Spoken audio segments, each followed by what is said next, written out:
In the summer of 1984, an event that went down in Long Island, New York, began to make headlines throughout the world. This was the gruesome murder of 17-year-old Gary Lauwers, who was found in a shallow grave in the Aztakea Woods, just outside the sleepy harbor village of Northport. Gary's body, which had been covered with sticks and leaves, had been found violently stabbed and mutilated beyond recognition. A murder of the likes the community had never seen before. Police only discovered the corpse after a local teen sent an anonymous tip to the police. Who was responsible for this vile crime? Well, the media led people to believe it was heavy metal music, while the police blamed the rising drug problem in the 1980s. But the truth was, it was just one sick, twisted individual. Welcome to Twisted Minds. My name is James, and today we take a look at the case of Ricky Kasso, best known as the Acid King. Richard Kasso was a dropout, a drifter, and a drug user and dealer. He had a fascination with the devil. He worshipped the devil. Practically everyone in town knew him because he wandered the streets, often hanging out in the gazebo in the park.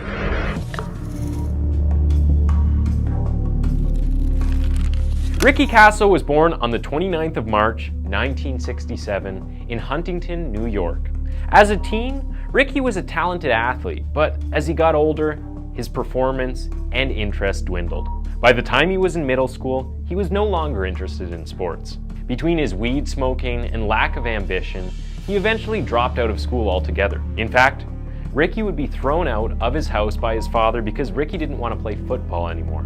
His father, who was a local high school history teacher and a football coach at affluent Cold Spring Harbor High School, wanted him to be the next Johnny Unitas and would often fly into a rage and beat his son every time he missed football practice. In fact, on one occasion, Ricky pulled up his shirt to show the bruises his dad had left on his chest after beating him with a broomstick for missing football practice. As we have seen countless times on Twisted Minds, many killers experience abuse growing up where they got desensitized to violence or wanted to inflict the same pain they felt on others. Of course, that doesn't mean all abuse survivors go on to become murderers, but for some, they spiral into the darkest depths of the human psyche, whether it be subconsciously at first.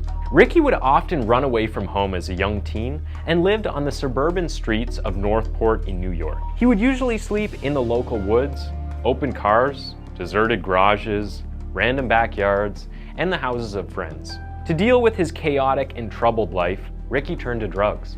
In fact, he was known to frequently use marijuana, hash, PCP, and LSD, which is where he got his name, the Acid King. In fact, he once said to his father, "I enjoy the fantasy world of drugs. You can't stop me. I love drugs." Eventually, Ricky's drug use and volatile behavior became so erratic that he eventually moved out of the family home permanently and then dropped out of school. This is when Ricky's life truly spiraled out of control and his drug use got worse. This gave Ricky a reputation among the other local teens, and some of the younger boys in the town began looking up to him as he always was carrying drugs. He would even share his drugs if he was in a good mood. After spending some time on the streets, he and several friends began staying in a shack that they had purchased. Here, they spent their days and nights, high as kites and answering to nobody. Ricky only saw his mother and father if he needed them to help him with something, which was often money. When interviewed, his father Richard said that, in most families, no matter how disobedient or rebellious a child is, he needs some element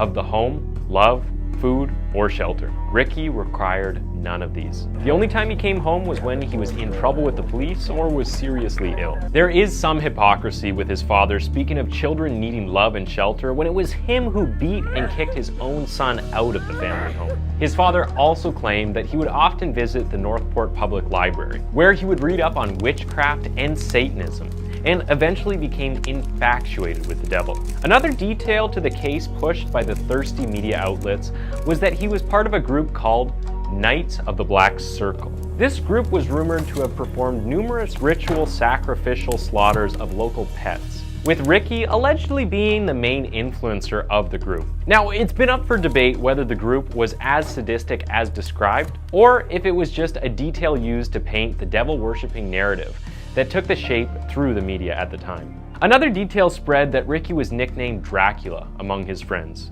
due to his strange teeth formation. Many of the local kids would often flock to Ricky to get high in his shack and listen to him ramble on about Satanism and devil worshipping. During these creepy storytime sessions, Ricky spoke about suicide and how he was obsessed with the idea. In fact, he once described it as the ultimate high. Coming from someone named the Acid King, that's a pretty concerning statement. It is rumored that Ricky celebrated Walpurgisnacht, a Germanic pagan celebration, at the infamous Amityville Horror Murder House in 1984. Ricky also told his friends about his fascination in Anton LaVey's book, The Satanic Bible. Because of the excessive drug use and ramblings about the devil, Ricky's parents once admitted him to the South Oaks Psychiatric Hospital, formerly known as the Amityville Asylum, in a desperate plea to get their son help. Sadly, nothing can help someone who doesn't want to be helped. As his behavior got more erratic and chaotic, his macabre interest in Satan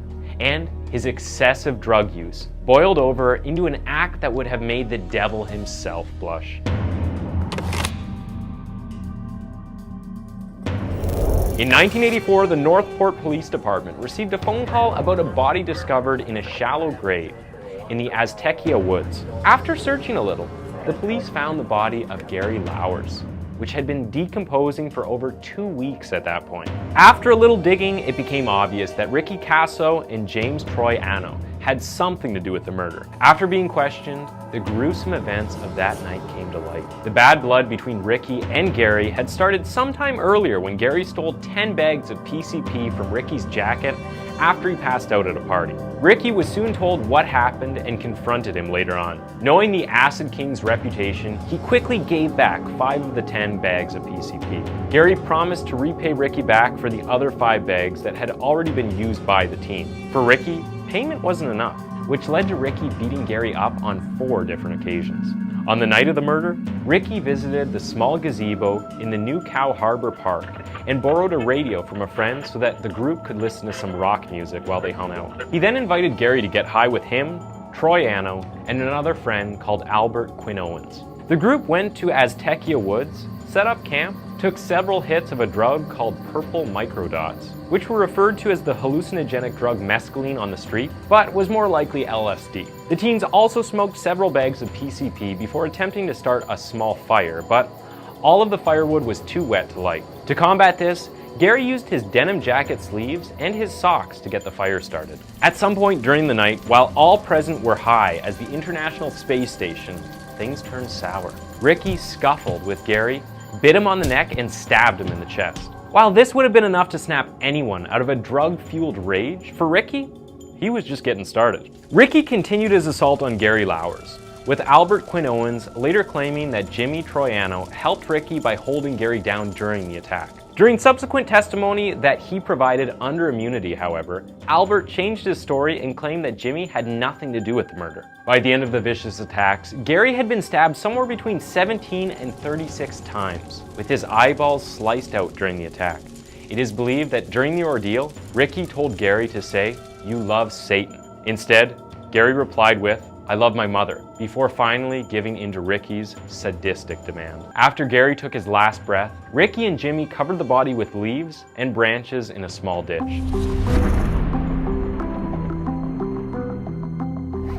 The police soon homed in on the teens and took Ricky and Jimmy in for questioning. While Jimmy had a record of burglary arrests, Ricky had far more unusual charges. For example, he once dug up a 19th century grave and stole a skull and hand from it, intending on using them during a satanic ritual. After the grave robbing stunt, Ricky carved the words "Acid King" into a nearby tree, carvings that can still be seen to this day. During the initial interview, Ricky told police about how he heard a black crow cawing behind him as he attacked Gary, and how it was the devil taking the form of a bird to give him the support he needed during the dark deed. It even came to light that Ricky brought several disbelieving teens to view Gary's decomposing body. It was the bragging behavior from the teens that became their downfall, as an anonymous tip on July 1st led to the discovery of the body. It was later revealed that the call came from 16-year-old Lori Walsh, who told police that Jimmy had told her about the brutal killing. Initially, she didn't believe him, but when she called Gary's mother and learned that Gary had been missing for weeks, she became concerned. During the 80s and 90s, the media were pushing the narrative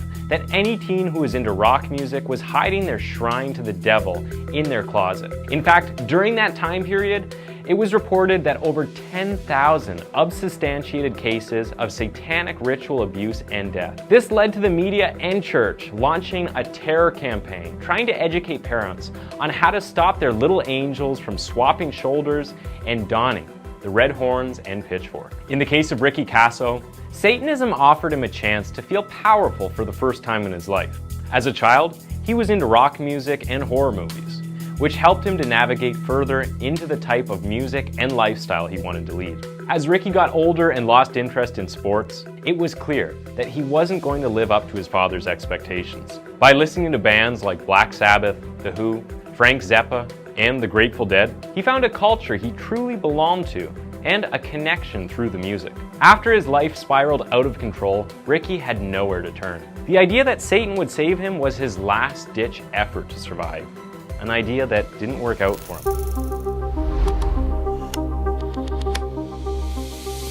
Following a short investigation, 17-year-old Ricky Kasso and Jimmy Troiano were arrested for the murder. Details about how the boys had been under the influence of illicit substances at the time of the murder came to light. Albert Quinn Owens became a witness for the prosecution, but the witness's judgment and recollection of that night came under fire. Just days after Ricky's arrest, however, the young killer looped a bedsheet over a high bar in his jail cell and hung himself before he could go to trial. Apparently, his parents had said that they had warned the jail officials of Ricky's history with suicidal thoughts and that he was likely to attempt it in prison, a hunch that came true. In the year previous to the murder, Ricky had threatened, faked, and attempted suicide. Despite the obvious concern, Ricky was turned down to be incarcerated at a psychiatric facility that deemed him as antisocial but not a threat to himself or anybody else. I mean, cutting someone's eyes out while stabbing them to death should be deemed a little more serious than antisocial, don't you think?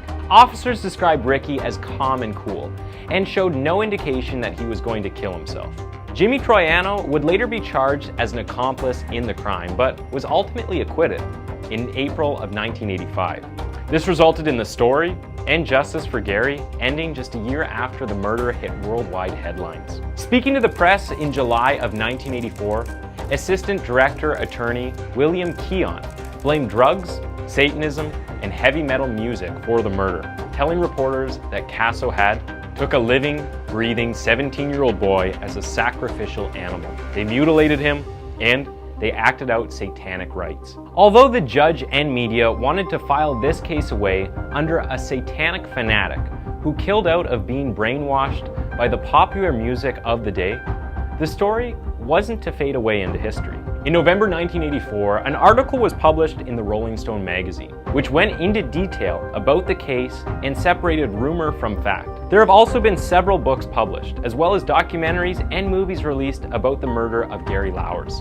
Ironically, there have been many songs inspired about the grisly case, including Ricky Kasso, Acid King, and Too Many Devils and Drugs. For those of you who grew up in the 80s, you may remember that every aspect of pop culture was affected by what the media called satanic panic.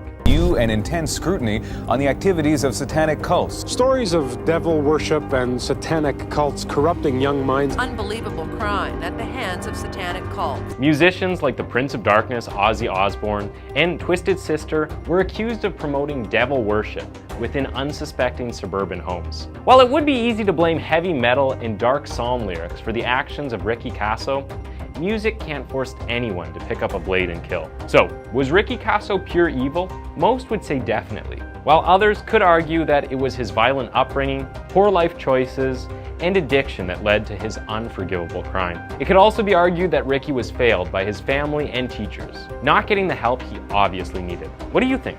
Let us know in the comments below.